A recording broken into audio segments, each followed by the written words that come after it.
Hello students, आप सभी का एक बार फिर से बायोलॉजी क्लासेस में स्वागत है। लास्ट लेक्चर में अपन इंटरफेज के बारे में पढ़ चुके हैं। इंटरफेज में सेल अपने आप को डिवीज़न के लिए प्रिपेयर करती है और अपन ने बोला था कि जो एक्चुअल डिवीज़न होता है वो एम फेज में होता है। तो आज अपन पढ़ेंगे एम फेज के बारे में या फिर माइटोटिक फेज के बारे में। ठीक है, उससे पहले अपना quote opportunity don't happen, you create them. ठीक है, अपॉर्चुनिटी अपने आप नहीं आती, उनको क्रिएट करना पड़ता है। ठीक है, अब अपन बात करते हैं किसकी, एम फेज की। किसकी बात करें, एम फेज या फिर माइटोटिक फेज। एम फेज बोलो या फिर माइटोटिक फेज बोलो, एक ही बात होती है। ठीक है, एम फेज या फिर माइटोटिक फेज जो होती है ना, इसको अपन बोलते हैं मोस्ट ड्रामेटिक फेज। क्या बोलेंगे, most dramatic phase. Most dramatic phase of cell cycle. Cell cycle की मोस्ट ड्रामेटिक फेज है। ठीक है, जितने भी ड्रामा होते हैं उसी फेज में होते हैं। ठीक है, दूसरा अपन क्या बोल सकते हैं, actual cell division. Actual cell division takes place. Actual cell division takes place मतलब ये जो फेज है इसके अंदर सेल एक्चुअल में डिवाइड होती है। एक्चुअल में सेल क्या होती है, डिवाइड होती है। ठीक है, जब सेल डिवाइड होगी तो दो तरह से डिवाइड होगी, दो तरह के डिवीजन होंगे। या तो एक तो होगा कैरियोकाइनेसिस, क्या होगा, कैरियोकाइनेसिस, और दूसरा क्या होगा, साइटोकाइनेसिस। दूसरा क्या होगा, साइटोकाइनेसिस। कैरियोकाइनेसिस होगा और साइटोकाइनेसिस होगा। ठीक है, कैरियो का मतलब न्यूक्लियस। कैरियो का मतलब क्या होगा, न्यूक्लियस। मतलब पहले कौन डिवाइड होगा, न्यूक्लियस। ठीक है, और साइटो मतलब साइटोप्लाज्म। साइटो मतलब साइटोप्लाज्म मतलब पहले न्यूक्लियस डिवाइड होगा और फिर कौन डिवाइड होगा, साइटोप्लाज्म होगा। पहले कैरियोकाइनेसिस होगा और फिर क्या होगा, साइटोकाइनेसिस। पहले न्यूक्लियर डिवीजन होगा और फिर साइटोप्लाज्म डिवाइड होगा। ठीक है, न्यूक्लियस डिवाइड होगा। कैरियोकाइनेसिस जो है ना, कैरियोकाइनेसिस 4 स्टेज में होता है। किस में होता है, 4 स्टेजेस में होता है। ठीक है, फर्स्ट स्टेज होती है प्रोफेज। फर्स्ट स्टेज कौन सी हो गई, प्रोफेज। दूसरी है मेटाफेज। दूसरी स्टेज क्या होगी, मेटाफेज। तीसरी स्टेज हो गई anaphase and fourth one is telophase. Fourth one is telophase. ठीक है, तो कैरियोकाइनेसिस कितने फेज में हुआ, 4 फेज में, prophase, metaphase, anaphase and telophase. ठीक है, ये जो फेज है ना, ये क्या होती है, कंटिन्यूअसली होती है। ऐसे नहीं कि इनके बीच में थोड़ा बहुत गैप आ गया, पहले प्रोफेज हुई फिर वो रुक गई, फिर मेटाफेज होगी, फिर वो वेट करेगी, भाई स्टडी कर लेते हैं क्रोमोसोम की, फिर एनाफेज होती है, फिर टीलोफेज होती है। ऐसा कुछ नहीं होता है, ये कंटिन्यूअस प्रोसेस चलता रहता है। इसमें बीच में कोई गैप नहीं आता, बीच में स्टॉपेज नहीं आता, पोज नहीं होता डिवीजन। ठीक है, ये लगातार चलता रहता है। ये तो अपने अपनी सहूलियत के हिसाब से कि स्टडी क्या हो जाए, इजी हो जाए, इसलिए 4 फेज में डिवाइड कर लिया है। ठीक है, चारों फेज क्या होती है, कंटिन्यूअसली सेल डिवाइड होती रहती है, कंटिन्यूअसली होती रहती है चारों फेज डिवीजन में। ठीक है, अब अपन देखें जो डिवीजन होते हैं ना, सेल डिवीजन 2 तरह के होते हैं। सेल डिवीजन कितने टाइप के होते हैं, 2 टाइप्स के। ठीक है, तो अपन बोल सकते हैं cell division is of 2 types. कितने टाइप के हो गए, 2 टाइप्स के हो गए। ठीक है, कौन कौन से, एक तो हो गया अपना माइटोसिस डिवीजन। एक तो क्या हो गया, माइटोसिस डिवीजन, और दूसरा हो गया meiosis division, and second one is meiosis division. दूसरा क्या हो गया, मियोसिस डिवीजन। ठीक है, कौन कौन सा, mitosis division and meiosis division. तो पहले अपन डिस्कस करेंगे किसको, माइटोसिस डिवीजन को, फिर अपन बात करेंगे किसकी, मियोसिस डिवीजन के बारे में। ठीक है, तो अपन बात करते हैं किसकी, माइटोसिस डिवीजन की। किसकी बात करें, माइटोसिस डिवीजन की। माइटोसिस डिवीजन में क्या होगा, जो पेरेंट सेल है, parent cell divide into 2 identical cell. ठीक है, 2 आइडेंटिकल डॉटर सेल। जो पेरेंट सेल होती है वो आइडेंटिकल डॉटर सेल के अंदर डिवाइड हो जाती है, और जो डॉटर सेल है ना वो आपस में आइडेंटिकल है और पेरेंट सेल की भी क्या है, आइडेंटिकल होती है। ठीक है, जैसे ये एक सेल थी, ये डिवाइड हुई 2 सेल में, एक तो ये सेल बनी और एक ये सेल बनी। ये दोनों सेल आपस में भी क्या है, आइडेंटिकल है, आपस में भी क्या है, आइडेंटिकल है, और पेरेंट सेल के भी क्या है, आइडेंटिकल है।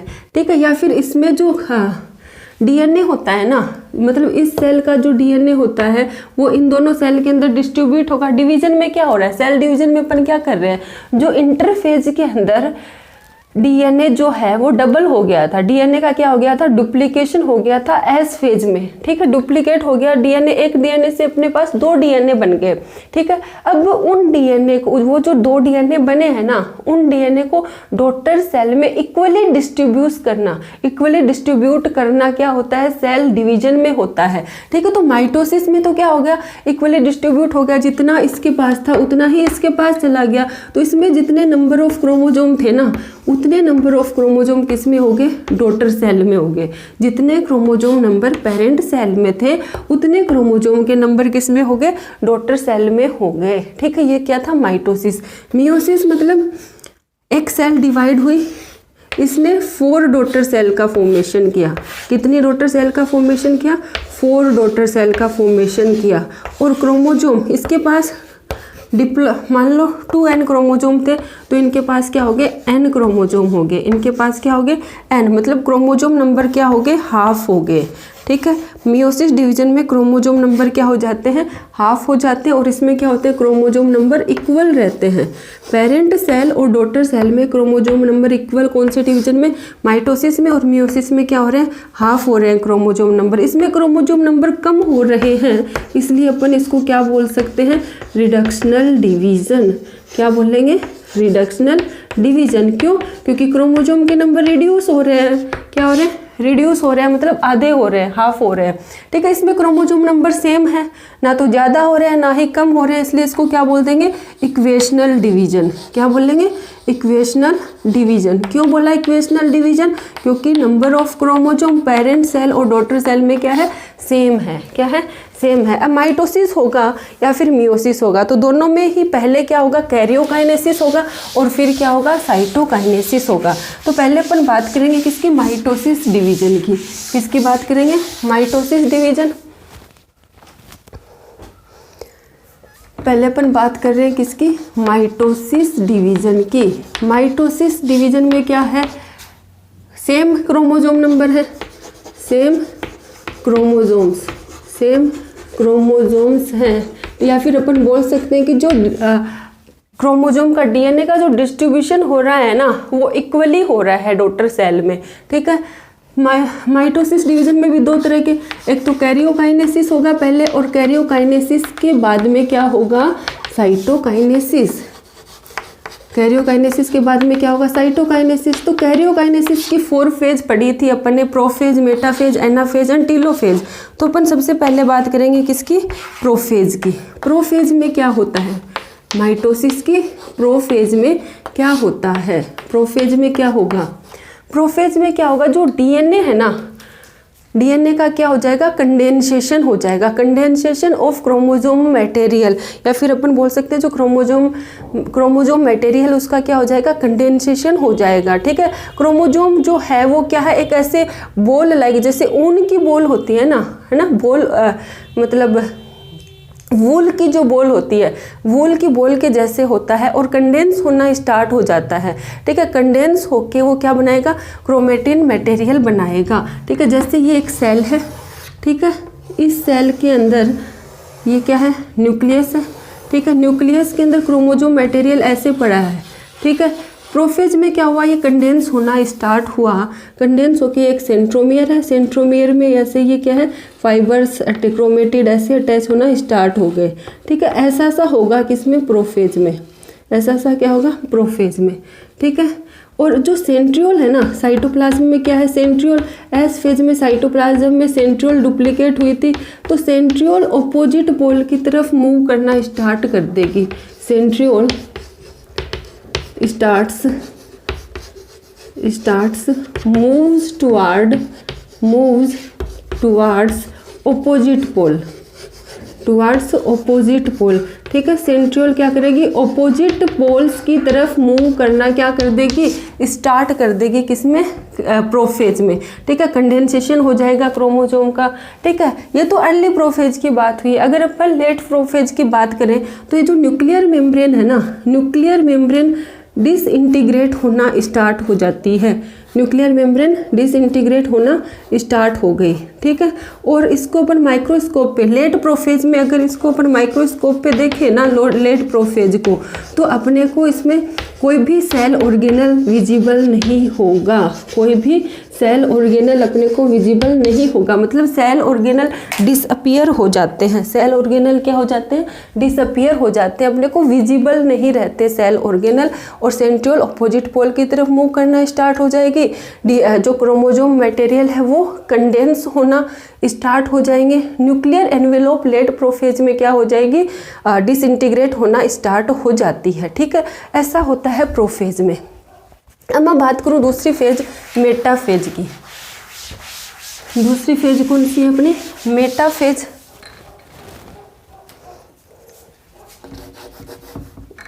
मेटाफेज, मेटा में फेज में क्या होगा? ये जो अपन ने बोला था प्रोफेज में कि सेंट्रोमियर क्या है? ऑपोजिट पोल की तरफ मूव करना स्टार्ट कर देते हैं। तो मेटाफेज में सेंट्रोमियर ऑपोजिट पोल पे पहुंच चुके हैं, ठीक है। ये सेंट्रोमियर थे, ये कहाँ पहुंच गए? ऑपोजिट पोल पे पहुंच गए हैं, ठीक है। सेंट्रोमियर ऑपोजिट पोल पे पहुंच जाते हैं। दूसरा क्या होता है कि ये जो न्यूक्लियर एनवेलोप था ना, जो डिसइंटीग्रेट होना स्टार्ट हुआ था, न्यूक्लियर एनवेलोप क्या हो जाता है? गायब हो जाता है, पूरी तरह से क्या हो जाता है? डिसअपियर हो जाता है। न्यूक्लियर एनवेलोप क्या हो जाता है? डिसअपियर हो जाएगा, ठीक है। न्यूक्लियर एनवेलोप डिसअपियर हो गया तो अपने क्रोमोजोम कहाँ पे आ गए? साइटोप्लाज्म में आ गए, ठीक है। तो इसमें एक मेटाफेजिक प्लेट बनती है, ठीक है। तो क्रोमोजोम क्या आ जाते हैं? मेटाफेज प्लेट के ऊपर आ जाते हैं। जैसे क्रोमोजोम है, ठीक है, एक क्रोमोजोम यहाँ पे, ऐसे क्रोमोजोम क्या आ जाएंगे? मेटाफेज प्लेट के ऊपर अरेंज हो जाएंगे, ठीक है। क्रोमोजोम मेटाफेज प्लेट के ऊपर अरेंज हैं, ठीक है। तो इनकी स्टडी करना क्या हो जाता है? इजी हो जाता है। इनकी स्टडी करना क्या हो जाता है? इजी हो जाता है, ठीक है। इसके अलावा जो मतलब प्रोफेज में स्पिंडल फाइबर का फॉर्मेशन होना स्टार्ट हो जाता है और इसमें स्पिंडल फाइबर क्या हो जाते हैं? बन चुके हैं। और कहाँ पे? ये जो काइनेटोकोर है ना इसका, उसके ऊपर स्पिंडल फाइबर क्या हो जाएंगे? अटैच हो जाएंगे, ठीक है। स्पिंडल फाइबर यहाँ पे क्या हो जाएंगे? अटैच हो जाएंगे काइनेटोकोर डिस्क शेप स्ट्रक्चर पे, ठीक है। और क्रोमोजोम कहाँ पे आ जाएंगे? मेटाफेजिक प्लेट पर, ठीक है। मेटाफेज प्लेट पे क्या आ जाएंगे? क्रोमोजोम आ जाएंगे, ठीक है।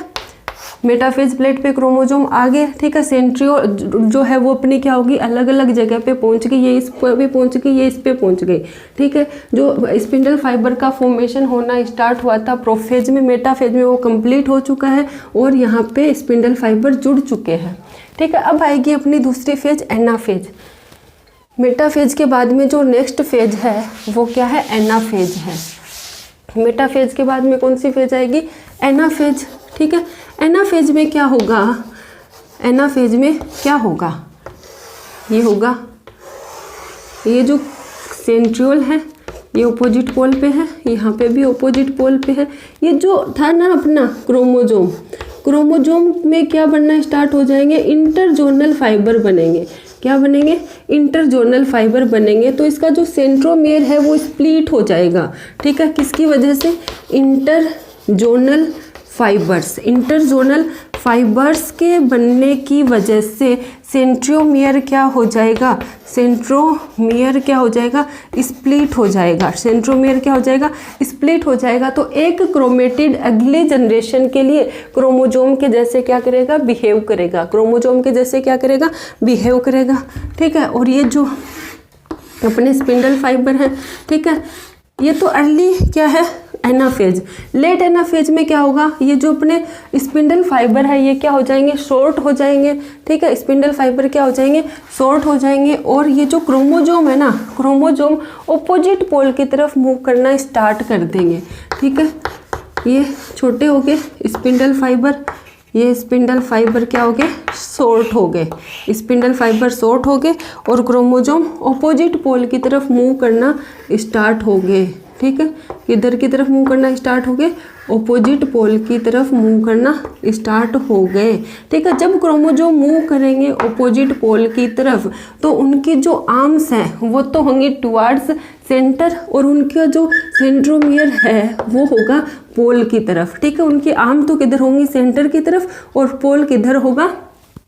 पोल किधर हो जाएगा, सेंट्रोमियर की तरफ या फिर पेरीफेरी की तरफ होगा। ठीक है, इस तरह से क्रोमोजोम क्या होंगे, मूव करेंगे। जब ये मूव करते हैं ना उस टाइम पे इनकी अलग अलग शेप अपने को देखने को मिलती है, जे शेप, एल शेप, ठीक है, आई शेप, वो सब। ठीक है, अब अपन बात करें किसकी, टीलोफेज की। किसकी बात करें, टीलोफेज की। टीलोफेज में क्या होगा, टीलोफेज में क्या होगा, टीलोफेज में ये जो क्रोमोजोम हैं ये क्या हो गए, अपोजिट पोल पे पहुंच चुके हैं। क्रोमोजोम अपोजिट पोल पे पहुंच चुके हैं, किसमें, टीलोफेज में। इसमें भी क्या हो गया, क्रोमोजोम अपोजिट पोल पे पहुंच चुके। न्यूक्लियर मेम्ब्रेन वापस से अपीयर होने लग जाएगी। न्यूक्लियर मेम्ब्रेन क्या होगी, वापस से अपीयर हो गई। ठीक है, सेल ऑर्गेनल वापस से अपीयर होना स्टार्ट हो जाएंगे, तो ये होगा। ठीक है, सेल डिवीजन को अपन ऐसे भी समझ सकते हैं कि एक फैमिली है। ठीक है, एक फैमिली में दादाजी है। ठीक है, दादाजी के 2 बच्चे हैं। ठीक है, 2 बच्चे क्या हो गए, क्रोमोजोम हो गए, दादाजी क्या हो गए, न्यूक्लियस हो गए, दादी जी भी हैं। ठीक है, क्या हुआ प्रोफेज में कि सारे एक जगह रह रहे हैं। ठीक है, लेट प्रोफेज में क्या हो गया, कैरियोकाइनेसिस, दादाजी मतलब न्यूक्लियस, न्यूक्लियस का क्या हो गया, डिसइंटीग्रेशन हो गया, मतलब दादाजी चले गए। ठीक है, दादाजी चले गए तो दादी जी भी जाएंगे, घुट घुट के जाएंगे। पहले तो क्या होगा, न्यूक्लियोलस डिसअपियर होगा, न्यूक्लियस मतलब दादी जी, दादी जी चलेगी तो दादाजी घुट घुट के जाएंगे, मतलब न्यूक्लियर एनवेलोप क्या होगा, टूटना स्टार्ट हो जाएगा। ठीक है, टूटना स्टार्ट हो गया, टूट गया तो प्रोफेज में क्या होगी, न्यूक्लियर मेम्ब्रेन डिसअपियर हो गई। लेट प्रोफेज में, मेटाफेज में आते ही क्या होगी, डिसअपियर होगी। प्रोफेज में डिसअपियर होना स्टार्ट हुई थी। ठीक है, मेटाफेज में क्या होगी, मतलब जब किसी की डेथ हो जाती है तो अपन क्या बिछा देते हैं, चद्दर बिछा देते हैं और सारे उस चद्दर पे आ जाते हैं। तो चद्दर क्या होगी, मेटाफेज प्लेट होगी और सारे भाई के आगे उसके ऊपर आगे, भाई मतलब क्रोमोजोम। ठीक है, तो वहाँ पे स्टडी आराम से हो रही है क्रोमोजोम की। ठीक है, एनाफेज होगा, जैसे जैसे दादाजी का डेथ हुए टाइम होगा वैसे वैसे झगड़ा होना स्टार्ट होगा, तो भाई क्या होंगे, अलग होंगे। ठीक है, तो क्रोमोजोम क्या होंगे, सेपरेट होंगे। ठीक है, क्रोमोजोम सेपरेट हो गए। एनाफेज स्टेज आते आते वो क्या हो जाएंगे, पूरी तरह से सेपरेट हो जाएंगे। ठीक है, तो 2 अलग अलग फैमिली बनेगी।